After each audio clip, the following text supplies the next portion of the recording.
1999 की वह काली रात जिसके सभी आरोपियों को पटना हाईकोर्ट ने कर दिया था आज़ाद। अब से नारी नरसंहार में सबको बरी करने के फैसले की सुनवाई करेगा सुप्रीम कोर्ट। 34 लोगों की गला रेत और पेट चीरकर कर दी गई थी हत्या। नमस्कार, मेरा नाम है अभिनव और DRN में आज बात कर रहे हैं नारी नरसंहार में 34 लोगों की गला रेत और पेट चीरकर हत्या करने वाले आरोपियों की। 1999 का चर्चित नारी नरसंहार का मामला अब सुप्रीम कोर्ट पहुंच गया है। इस कांड में माओवादियों ने 34 लोगों की हत्या कर दी थी। निचली अदालत के फैसले को रद्द करते हुए पटना हाईकोर्ट ने सभी आरोपियों को बरी कर दिया था। बिहार सरकार ने सभी आरोपितों को बरी किए जाने के पटना हाईकोर्ट के फैसले के खिलाफ सुप्रीम कोर्ट में याचिका दायर की थी, जिसे कोर्ट ने स्वीकार कर लिया है। सुप्रीम कोर्ट ने बिहार सरकार से सबसे पहले सभी 13 बरी आरोपितों को याचिका की कॉपी देने को कहा है। साथ ही सभी को नोटिस भेजने के निर्देश दिए हैं। बता दें कि पटना हाईकोर्ट ने 22 मई को निचली अदालत से दोषी ठहराए गए 13 आरोपितों को साक्ष्य के अभाव में बरी कर दिया था। साथ ही सभी को तुरंत जेल से रिहा करने का आदेश दिया था। जिला कोर्ट ने 10 दोषियों को फांसी और 3 को उम्र कैद की सजा सुनाई थी। जिला कोर्ट के फैसले को पटना हाईकोर्ट के जस्टिस अश्विनी कुमार और अरविंद श्रीवास्तव की पीठ ने रद्द कर दिया। इस केस में कुल 70 लोगों को आरोपित बनाया गया था, जिनमें से 4 की मौत हो चुकी है। बिहार सरकार ने हाईकोर्ट के आदेश पर रोक की मांग करते हुए कहा कि शीर्ष अदालत से मामले के निपटारे तक सभी 13 आरोपितों को आत्मसमर्पण करने का निर्देश देने की अपील की थी। अब जान ले कि नारी नरसंहार की खौफनाक कहानी की आखिर क्या हुआ था।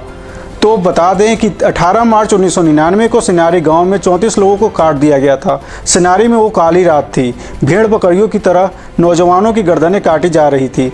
एक की कटने के बाद दूसरा अपनी बारी का इंतजार कर रहा था। सोचकर देखिए, दिल दहल जाएगा। कातिल धारदार हथियार से एक एक कर युवकों की गर्दन रेत कर जमीन पर गिरा रहे थे और वहीं तड़प तड़प कर सभी कुछ पलों में हमेशा के लिए चिरशांत हो जा रहे थे।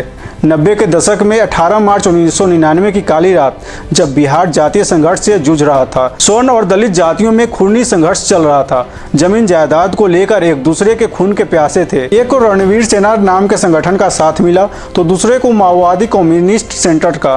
18 मार्च 1999 की रात को सिनारी गांव में 500 से 600 लोग घुसे। पूरे गांव को चारों ओर से घेर लिया।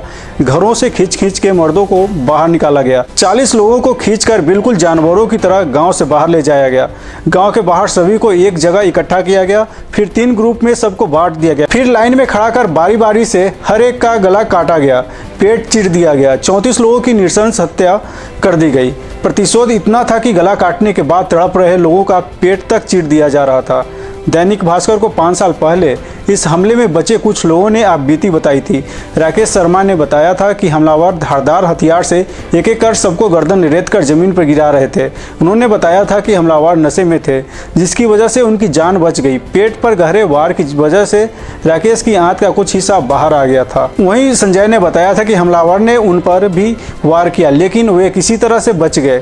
जल्दबाजी में हमलावरों ने उन्हें दूसरे झटके में बिना काटे शवों के ढेरों में धकेल दिया था। इस नरसंहार में मरने वाले लोग भूमिहार थे और मारने वाले MCC के। 300 घर वाले इस गांव में 70 भूमिहार परिवार रहते थे। उस समय बिहार ने इस तरह के कई नरसंहार देखे थे। इससे पहले 7 दिसंबर 1997 को जहानाबाद के ही लक्ष्मणपुर बाथे के शंकर बिगहा गांव में 58 लोगों को मार दिया गया था। 10 फरवरी 1998 को नारायणपुर गांव में 12 लोगों की हत्या कर दी गई थी। इसका आरोप स्वर्ण जाति भूमिहार पर लगा। इस घटना के बाद केंद्र सरकार द्वारा बिहार में राष्ट्रपति शासन लगा दिया गया था, मगर कांग्रेस के विरोध चलते 24 दिनों में ही वापस लेना पड़ा और राबड़ी सरकार फिर से वापस आ गई थी। 18 मार्च 1999 को दूसरे गुट की तैयारी पूरी थी। खास बात थी कि सिनारी में स्वर्ण और दलितों में कोई विवाद नहीं था। सभी मिलजुल कर रहते थे। शायद यही वजह थी कि सिनारी को चुना गया। आसपास के गाँव में MCC सक्रिय थी, मगर इस गाँव में नहीं। भूमिहार परिवार अपने दलित पड़ोसियों के साथ बड़ी शांति से रहते थे। इस घटना के अगले दिन तब पटना हाईकोर्ट के रजिस्ट्रार रहे पद्म नारायण सिंह अपने गाँव को सिनारी पहुंचे। अपने परिवार के 8 लोगों की फाड़ी हुई लाशें देखकर उनको दिल का दौरा पड़ा और उनकी मौत हो गई। इस घटना के बाद बहुत लोग शहरों से नौकरी पढ़ाई छोड़कर गांव में रहने लगे। उनका बस एक ही मकसद था, बदला। इसी तरह हमसे जुड़े रहिए और देखते रहिए D3 का स्पेशल प्रोग्राम DRN।